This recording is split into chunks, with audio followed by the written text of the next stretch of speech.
What's up, guys? We're talking Turtles today, and we are talking my favorite 10 releases, figures, sets, whatever it's going to have to be to make this list work of 2020. And when I went back and looked on it, I wasn't really sure if this list was going to work or not, because it's mostly a NECA-filled year because, Super 7 didn't really start releasing stuff until August.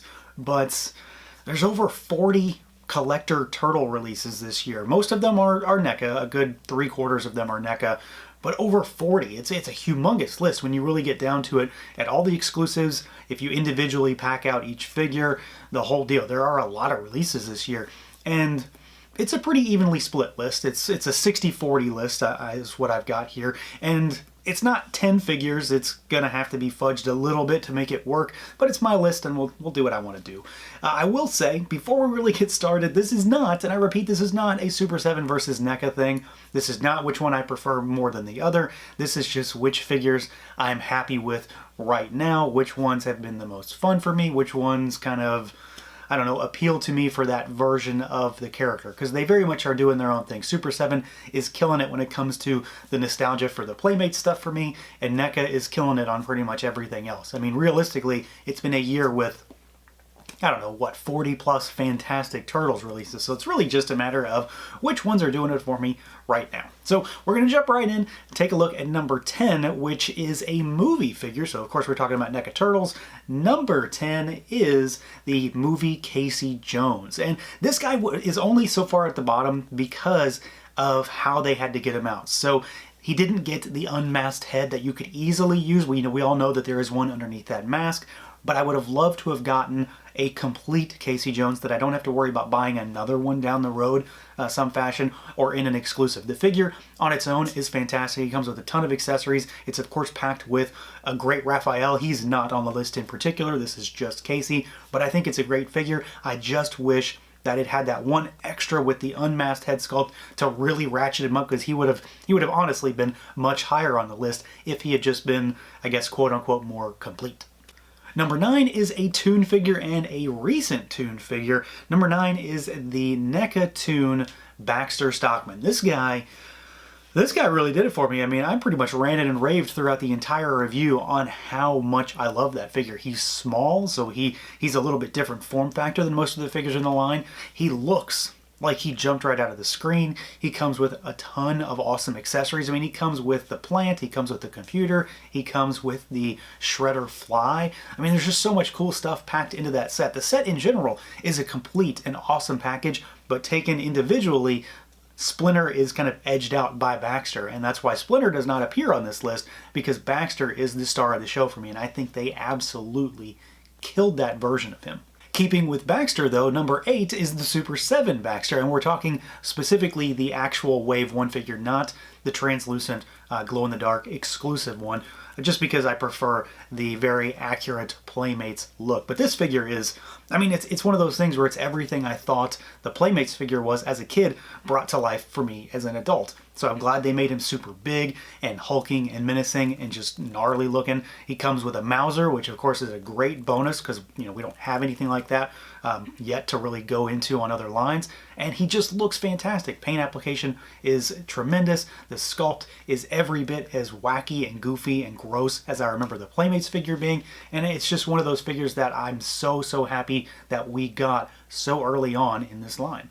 Number 7 goes back to Toon figures, and we are talking about Metalhead. So a deluxe figure, a larger figure, and then of course one that comes in that amazing vintage FHE home video style packaging. So the box on its own is fantastic, but it houses a really well done figure. Not only is he huge with great paint applications, great sculpt, he's got that moving control switch on his back, he's got a ton of accessories, he's got the vacuum attachment, he's even got an incredibly well implemented and very well hidden waist twist. I thought this figure was going to be just a big brick, but of course they managed to make that work, and it's a really well done figure. I'm glad that they went on the larger side, because Metalhead kind of skews large and small depending on where he is in the cartoon. I'm really glad they went with the bigger style just to make him a more imposing and larger figure when it comes to shelf presence. And I mean, honestly, they just nailed the figure. He looks perfect. He looks like he jumped right out of the show. Number 6 goes to Super 7, and we're talking turtles. Literally, we're talking Leonardo. So of course my favorite turtle, so I guess I'm kind of biased there when it comes to picking a turtle, but if you really wanted to, you could probably swap out Leo or Raph because they do share the overwhelming majority of parts. But for me, it's really all about Leo because I think that they absolutely just nailed that vintage look. The new head sculpt that they gave him is tremendous. I've honestly been using that new head sculpt more than the vintage to my surprise. And then he comes with a great deal of accessories. He comes with fists, which of course I thought was a miss with the original Raphael release, and he just looks great. It's my favorite turtle. It's one of my favorite versions of Leonardo because that toy line does mean so much to me, and Super 7 again just absolutely knocked it out of the park with the entire package, the sculpt, the paint, articulation, and then all the stuff that he's crammed with. Number 5 is a figure that we've all been wanting for a very, very long time, going back to the movie line, and this is one that I went out of my way on vacation to make sure that I could get. By all means necessary, I had to stop what I was doing to get in on the pre-order for Super Shredder. And I've said this a number of times, when it comes to the movies, the 1990 movie is far and away my favorite, but as a kid, Secret of the Ooze was the movie. It had everything. It had everything that I thought the original movie had, but with more. It had Tokka and Razar, and it had Super Shredder, and I love everything about the character. I love the fact that we finally get something that's like super evil and massive and something that could absolutely take down the turtles, but of course he never gets the chance. And NECA absolutely nailed this figure in every respect. He's huge, he's bulky, he's menacing, the sculpt is fantastic, paint applications are wild, and he comes with a solid array of accessories for something that honestly doesn't really do a whole lot in the movie itself. It's one of those that is a defining figure for the movie line, and I mean, they just really killed it in every respect. Number 4 goes back to Super 7, and what I said was the sleeper hit of Wave 1. We are, of course, talking about the Foot Soldier. And I've said a number of times that I have this weird fondness and nostalgia towards the Playmates Foot Soldier, and I think that this version of the Foot Soldier is just a perfect recreation of that vintage toy. He can hit that weird, goofy squat pose. He doesn't have to. You can have him standing upright like a normal action figure, and he's tall, he's menacing, he has a tremendous array of accessories, and despite the fact that it is on the expensive side when it comes to collector figures right now, I was able to army build enough to satisfy my needs as a connoisseur of foot soldiers. I love this figure, and I thought it was going to be my favorite for the entire year until we got to Wave 2, but it is still a high point for me for the Super 7 Ultimates line. Number 3 is an area where we start to kind of fudge the numbers here because this is not one figure, it's not 2 figures, it's 4 figures. And I'm curious if people are really going to be surprised if this shows up on any lists, because the Musical Mutagen Tour is a set that, I mean, it just really surprised me. I love everything about the fact that NECA just went out and did this to begin with. The fact that they recreated it as best they could. The fact that it comes with that crazy box. All those stupid accessories. And it's just a weird set. And I've said a number of times, I love this kind of stuff when it comes to figures. I love it when they're able to make it an exclusive, despite the fact that that does draw some ire.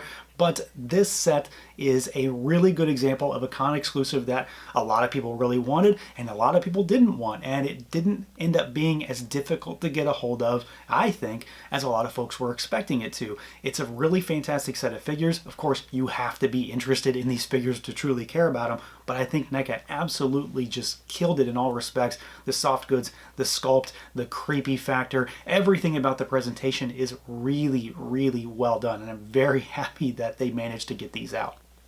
Number 2 takes us back to Super 7 and the final Super 7 entry on the list. We're talking Bebop. And if you paid attention to my reviews, you knew that this was coming. The guy that dethroned the Foot Soldier for me. But this figure is just everything I wanted it to be. He's enormous. And I really can't stress how big he is enough because it's such a huge selling point for the figure in general. He's massive. They made him so much larger than I expected him to. They always told us that he was going to be big and beefy, and it's not until you get him in hand that maybe you truly realize just what kind of figure this is. But I think they did a great job of just recreating that Playmates figure into a much larger, more menacing, actual bad guy type of figure now. Not something that's just as big as a turtle, but something that could feasibly destroy all of them with great ease. I think he looks fantastic. He comes with a solid array of accessories, and again, it's one of those things where they took that Playmates figure and they just made it into everything I wanted it to be as a kid. And then last but not least, number 1 is likely no surprise to anyone, and probably the number 1 pick for most folks that have turtle stuff this year. Number one is another one that is not just one figure, but two. Number one is Tokka and Rahzar. And I'm sure that's no surprise. I basically fawned all over these figures in their review, and I was really not sure if they were going to beat Bebop for me when it came to year's end. But honestly, there's a lot of factors for this one. The first one being the fact that they are both enormous action figures that come with a tremendous array of accessories, but it's also price. They are relatively cheap for what they are, and for a NECA release, they were incredibly easy to get a hold of. I think that NECA just pulled out all the stops on this one. They are the perfect complement to getting Super Shredder this year. Whoever decided that eyebrows needed to be articulated at NECA needs a raise, because it's one of the coolest things I've seen on an action figure in a very long time, and they truly just look like they jumped right out of the screen. Tokka in particular is easily one of the favorite figures for me in a very, very long time. It's one that I've wanted like this for I don't know, as long as I can remember. I've wanted movie-accurate Tokka and Rahzar figures because they were the favorite things for me when it comes to Secret of the Ooze, and NECA absolutely delivered on these and then some. So that is my top 10, what would be, not top 10, but more like top 14, I suppose, once all of them are out there, NECA and Super 7 Turtles for the year. So yeah, it's been a pretty crazy year for Turtles. I know they have been hard to get on the NECA side in many respects, but I think we are in for a bit of a ride when it comes to Turtles these days. There is so much more to tackle on all fronts. Super 7 is firing on all cylinders when it comes to the Playmates stuff, and NECA is firing on all cylinders when it comes to everything else. I am so happy with everything we got this year, and frankly, I could have just said Turtles and be done with it, but there have been some true standouts this year, and I think I got a pretty solid list. So let me know what you guys think of my list. Let me know what your list is, and as always, I'll catch you next time.